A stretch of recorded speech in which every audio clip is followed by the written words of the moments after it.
Hi hello learn with Ayishu എന്ന YouTube ചാനലിലേക്ക് എല്ലാവർക്കും വീണ്ടും സ്വാഗതം.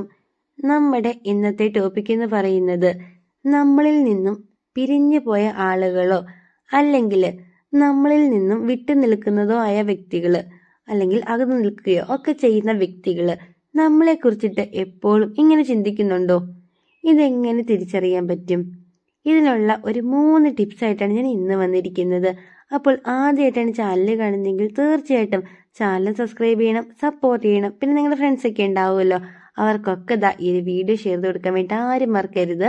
അപ്പോൾ നമുക്ക് നേരെ വീഡിയോയിലേക്ക് പോവാം. ഒന്നാമത്തെ കാര്യം എന്ന് പറയുന്നത്, നിങ്ങളെ കുറിച്ചിട്ട് ഏതെങ്കിലും ഒരു വ്യക്തി എപ്പോഴും ഇങ്ങനെ ചിന്തിക്കുന്നുണ്ടെങ്കിൽ നിങ്ങൾക്ക് ഫീൽ ആകുന്ന ഒരു കാര്യം എന്ന് പറയുന്നത് നിങ്ങളുടെ ഇമോഷണൽ ഷിഫ്റ്റ് ആണ്. അതായത് നിങ്ങളുടെ ഇമോഷൻസ് ഇങ്ങനെ മാറി മറിഞ്ഞുകൊണ്ടേ ഇരിക്കും. നിങ്ങൾ ഇത്രയും നേരം ഭയങ്കര ഹാപ്പി ആയിരുന്നു, പെട്ടെന്ന് നിങ്ങൾക്ക് സങ്കടം വരികയാണ്, കുറച്ച് കഴിഞ്ഞപ്പോഴത്തേക്ക് നിങ്ങൾക്ക് ദേഷ്യം വരികയാണ്. ഇങ്ങനെ നിങ്ങളുടെ ഇമോഷൻസ് ഇങ്ങനെ മാറി മറിഞ്ഞുകൊണ്ടേ ഇരിക്കും. സന്തോഷത്തിൽ നിന്നും സങ്കടമാകുന്നു, അത് ദേഷ്യമാകുന്നു, വെറുപ്പാകുന്നു. നിങ്ങൾക്ക് തന്നെ അറിയാൻ പറ്റില്ല ഇതെന്താണ് എനിക്ക് പറ്റുന്നേ. ഇത്രയും നേരവും ഞാൻ നല്ല ഹാപ്പി ആയിരുന്നല്ലോ, ഇതിപ്പോ എനിക്ക് എന്താണ് പറ്റിയത്, എന്തുകൊണ്ടാണ് എൻ്റെ ഇമോഷൻസ് ഇങ്ങനെ മാറി മറിഞ്ഞുകൊണ്ടിരിക്കുന്നത് എന്ന് നിങ്ങൾക്ക് തന്നെ ഒരു കൺഫ്യൂഷൻ ഉണ്ടാവും. ഇങ്ങനെ നിങ്ങളുടെ ഇമോഷൻസ് എപ്പോഴും മാറി മറിയുന്നുണ്ടെങ്കിൽ അതിനർത്ഥം നിങ്ങളെ കുറിച്ചിട്ട് ഏതോ ഒരു വ്യക്തി എവിടെയോ ഇരുന്നിട്ട് ഇങ്ങനെ ഓർക്കുന്നുണ്ട് എന്നതാണ്. ഇതാണ് നമ്മുടെ ഒന്നാമത്തെ കാര്യം. ഇനി രണ്ടാമത്തെ കാര്യം എന്ന് പറയുന്നത്, അതിനു മുമ്പായിട്ട് നിങ്ങൾ വീഡിയോ കാണുമ്പോൾ എന്തെങ്കിലും ഒരു കുഞ്ഞ് ഹേർട്ടെങ്കിലും ഒന്ന് കമന്റ് ഇടാൻ വേണ്ടി എല്ലാവരും ഒന്ന് ശ്രദ്ധിക്കണേ. കാരണം നിങ്ങളുടെ ഒരു കുഞ്ഞ് കമന്റ് എന്ന് പറയുന്നത് എനിക്ക് ഭയങ്കര വലിയ മോട്ടിവേഷനാണ് വീഡിയോ ചെയ്യാൻ വേണ്ടിയിട്ട്. ഓരോ കമന്റ് കാണുമ്പോഴത്തേക്കും ഞാൻ നല്ല ഹാപ്പിയാണ്. അങ്ങനെയാണ് എനിക്ക് വീണ്ടും വീണ്ടും വീഡിയോ ചെയ്യാൻ വേണ്ടിയിട്ട് തോന്നുക. അതുകൊണ്ടാണ് ഞാൻ എപ്പോഴും പറയുന്നത് എന്തെങ്കിലും ഒരു കുഞ്ഞ് കമന്റ് ഇടണേന്ന്. അപ്പോൾ ഈ കമന്റിന്റെ കാര്യം ആരും മറക്കണ്ട. അപ്പോൾ നമ്മുടെ രണ്ടാമത്തെ കാര്യം എന്ന് പറയുന്നത് പ്രസൻസ് ആണ്. അതായത് നിങ്ങളെ കുറിച്ച് ചിന്തിക്കുന്ന ഒരു വ്യക്തി ഉണ്ടല്ലോ, ആ ഒരു വ്യക്തിയുടെ പ്രസൻസ് നിങ്ങൾക്ക് ഫീൽ ആകും. ചിലപ്പോൾ നിങ്ങളുടെ ഹസ്ബൻഡ് ആയിരിക്കാം, അല്ലെങ്കിൽ നിങ്ങളുടെ വൈഫ് ആയിരിക്കാം. ഇപ്പം നിങ്ങളുടെ ഹസ്ബൻഡ് പുറത്തെവിടെയെങ്കിലും ആയിരിക്കും, എബ്രോഡ് ജോലി ചെയ്യുന്ന ഒരു വ്യക്തിയാണ്. നിങ്ങൾ കിച്ചണിൽ എന്തെങ്കിലും വർക്ക് ചെയ്തുകൊണ്ടിരിക്കുകയാണ്. അപ്പോൾ നിങ്ങൾക്ക് തോന്നുകയാണ്, ദാ നിങ്ങളുടെ അടുത്ത് സ്ലാബിൽ ദാ നിങ്ങളുടെ ഹസ്ബൻഡ് കയറി ഇരിക്കുകയാണ്, എന്നിട്ട് നിങ്ങളോട് സംസാരിക്കുന്നതായിട്ട് നിങ്ങൾക്ക് ഫീൽ ആകുകയാണ്. ഇങ്ങനെയൊക്കെ എപ്പോഴും നിങ്ങൾക്ക് തോന്നുന്നുണ്ടെങ്കിൽ അതിനർത്ഥം നിങ്ങളുടെ ഹസ്ബൻഡ് നിങ്ങളെ കുറിച്ചിട്ട് എപ്പോഴും ചിന്തിക്കുന്നുണ്ട് എന്നതാണ്. എക്സാമ്പിൾ ആണ്. ഇതേപോലെയാണ് ബാക്കി എല്ലാ കാര്യങ്ങളും. നിങ്ങളുടെ അടുത്തുനിന്ന് മാറി നിൽക്കുന്ന ആ ഒരു വ്യക്തി, നിങ്ങളെ കുറിച്ചിട്ട് ഓർക്കുന്ന ആ ഒരു വ്യക്തി, ആ ഒരു വ്യക്തിനെ നിങ്ങൾക്ക് എപ്പോഴും നിങ്ങളുടെ അടുത്ത് വന്ന് നിൽക്കുന്നതായിട്ട് നിങ്ങൾക്ക് ഫീൽ ആകും. നിങ്ങളുടെ അടുത്ത് വന്ന് നിൽക്കുന്നു, നിങ്ങളോട് സംസാരിക്കുന്നു, ആ വ്യക്തി ചിരിക്കുന്നു.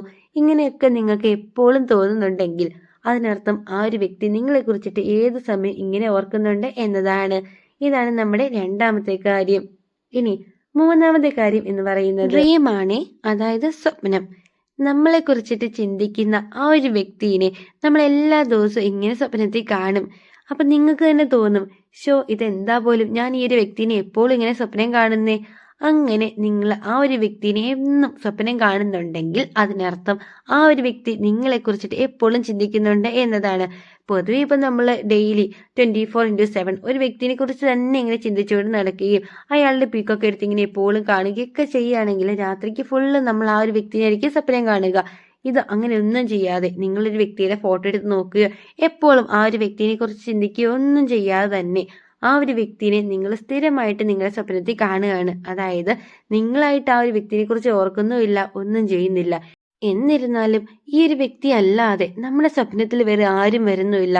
എത്രയൊക്കെ വിചാരിച്ചിട്ടും വീണ്ടും വീണ്ടും ആ വ്യക്തി തന്നെ വരുന്നു. അതായത് നമ്മൾ കാണല്ലേ, ആ ഒരു വ്യക്തിന്റെ സ്വപ്നത്തിൽ കാണല്ലേ, ഇനിയിപ്പോൾ ഇങ്ങനെ കാണുന്നതുകൊണ്ട് എന്തെങ്കിലും പ്രശ്നമുണ്ടോ എന്നുള്ളൊരു പേടിയൊക്കെ നമ്മുടെ ഉള്ളിലുണ്ടാവും. എന്നിട്ട് നമ്മൾ കിടക്കുകയാണ്, അന്നും രാത്രിക്ക് ഒരു വ്യക്തിനെ തന്നെ നമ്മൾ സ്വപ്നം കാണുകയാണ്. അതായത് നിങ്ങൾ ഒരു വ്യക്തിനെ കുറിച്ച് ഇങ്ങനെ എപ്പോഴും ഓർക്കാതെ ഇരുന്നിട്ടും ആ ഒരു വ്യക്തി തന്നെ നിങ്ങളുടെ സ്വപ്നത്തിൽ എന്നും വരുന്നുണ്ടെങ്കിൽ അതിനർത്ഥം ആ ഒരു വ്യക്തി ഏത് സമയം നിങ്ങളെക്കുറിച്ച് ചിന്തിക്കുന്നുണ്ട് എന്നതാണ്. ഇതാണ് പറഞ്ഞ 3 കാര്യങ്ങൾ. അപ്പോൾ ഇന്നത്തെ വീഡിയോ എല്ലാവർക്കും ഒരുപാട് യൂസ്ഫുൾ ആയി എന്ന് തന്നെ വിചാരിക്കുന്നു. ഈ ഒരു ടോപ്പിക്കിനെ ബേസ് ചെയ്ത് നമ്മൾ കുറേ വീഡിയോസ് ചെയ്തിട്ടുണ്ട്. എന്നിരുന്നാലും എല്ലാവർക്കും സംശയമാണ്. അതുകൊണ്ടാണ് ഞാൻ വീണ്ടും ഇതിൻ്റെ ഒരു വീഡിയോ ആയിട്ട് വീണ്ടും വന്നത്. അപ്പോൾ ഇന്ന് പറഞ്ഞ ഈ കാര്യങ്ങളൊക്കെ എല്ലാവർക്കും മനസ്സിലായി എന്ന് തന്നെ വിചാരിക്കുന്നു. ആദ്യമായിട്ടാണ് ചാനൽ കാണുന്നതെങ്കിൽ തീർച്ചയായിട്ടും ചാനൽ സബ്സ്ക്രൈബ് ചെയ്യണം, സപ്പോർട്ട് ചെയ്യണം. പിന്നെ നിങ്ങളുടെ ഫ്രണ്ട്സൊക്കെ ഉണ്ടാവുമല്ലോ, അവർക്കൊക്കെ ഈ ഒരു വീഡിയോ ഷെയർ ചെയ്ത് കൊടുക്കാൻ വേണ്ടി ആരും മറക്കരുത്. അപ്പോൾ അടുത്ത ദിവസം പുതിയൊരു കിടിലൻ ടോപ്പിക്കായിട്ട് നമുക്ക് വീണ്ടും കാണാം. Thank you for watching.